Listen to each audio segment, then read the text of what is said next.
The 1960s were a golden age of American horsepower when the drag strip turned into a battlefield for bragging rights. Dodge had its fire-breathing 426 Max Wedge, Chevrolet unleashed the 427 Z11, and Ford seemed to be falling behind until they rolled out a car that changed everything. The 1964 Ford Fairlane Thunderbolt wasn't built for comfort or style, it was built to terrify rivals and rewrite the record books. Packed with raw power and clever engineering, it became the machine that forced Dodge to take notice. So, what made the Thunderbolt so brutally fast compared to Dodge's Max Wedge? And why is this rare Ford now one of the most valuable muscle cars ever built? In this video, we will break down the engineering, the battles, and the lasting legacy of the 1964 Ford Fairlane Thunderbolt. So, stick around, you don't want to miss this.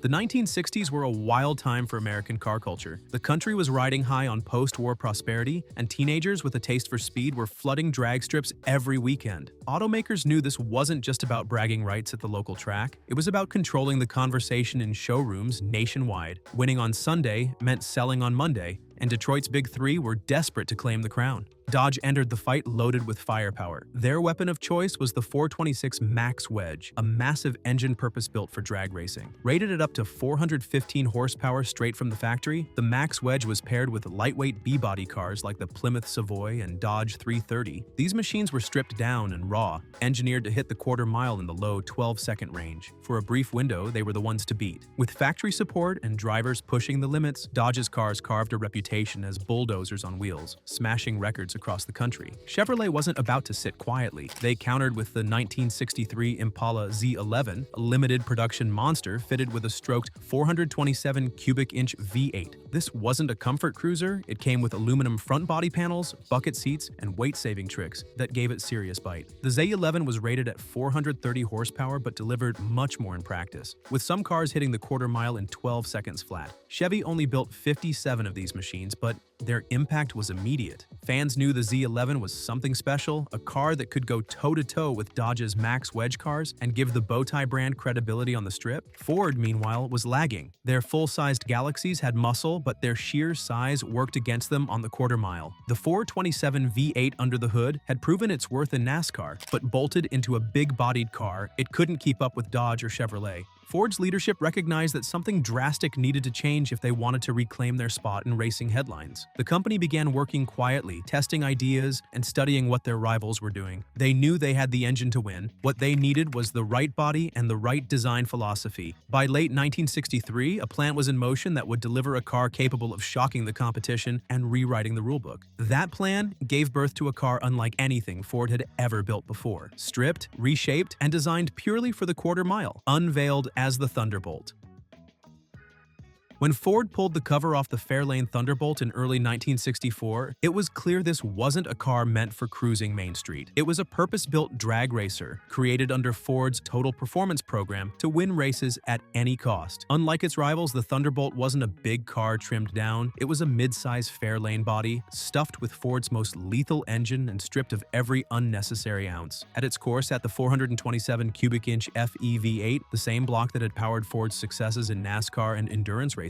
The version chosen for the Thunderbolt was the high-riser design, topped with dual Holley 4-barrel carburetors and rated at 425 horsepower. On paper, that was the figure, but in reality, dyno numbers revealed it could easily exceed 500 horsepower. The intake system fed air through ram ducts, replacing the inboard headlights, a clever setup that forced cool air directly into the carburetors. This gave the Thunderbolt a surge of oxygen-rich airflow that made a noticeable difference on the strip. The engine was only part of the equation. Ford's engineers attacked weight like it was the enemy. The Fairlane's steel front fenders and hood were replaced with fiberglass panels. Side and rear windows were made from lightweight acrylic. The interior was stripped bare. No radio, no heater, no armrests, not even sun visors. Even the passenger side windshield wiper was deleted to shave ounces. Seats were pulled from Ford's Econoline van, chosen not for comfort, but for their feather-light frames. Ford also rebalanced the car to improve traction. The heavy-duty battery was relocated to the trunk, giving better weight distribution over the rear wheels. Special headers were designed to snake around the massive block and squeeze every bit of performance from the engine bay. The suspension was beefed up with heavy-duty components to handle the stress of drag racing racing launches, while 9-inch rear axles with 4.56 gears were installed to maximize acceleration.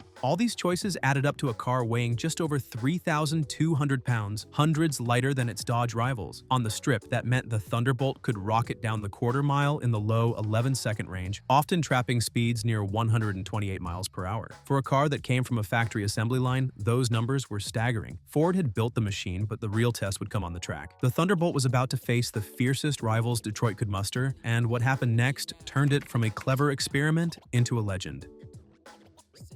When the Thunderbolt rolled onto drag strips in 1964, it quickly proved it was not a science project or a gimmick. It was a factory-produced monster, legal for NHRA, Superstock competition, and it came out swinging. Quarter-mile times in the low 11-second range at speeds topping 128 miles per hour weren't the results of private tuning shops. They were recorded by cars sold directly through Ford's dealer network. Ford built just under 100 Thunderbolts, carefully split between 49 4-speed manuals and 51 automatics. That production run wasn't an accident. NHRA rules required at least 50 units for homologation, so Ford doubled down to ensure they could flood the Superstock class with competitive cars. These weren't sold to casual buyers. Dealerships screened potential customers to make sure the cars ended up in the hands of serious racers. The goal was clear: win races, rack up trophies, and humiliate Dodge and Chevrolet in the process. And it worked. Drivers like Butch Leal, Phil Bonner, and Gas Ronda became synonymous with Thunderbolt success. At the 1964 NHRA Winter Nationals in Pomona, Gas Ronda took his Ford-powered machine to victory in Superstock, running an 11.78-second quarter mile at 123.4 miles per hour. Crowds were stunned, not only by the car's performance, but also by how consistently it delivered.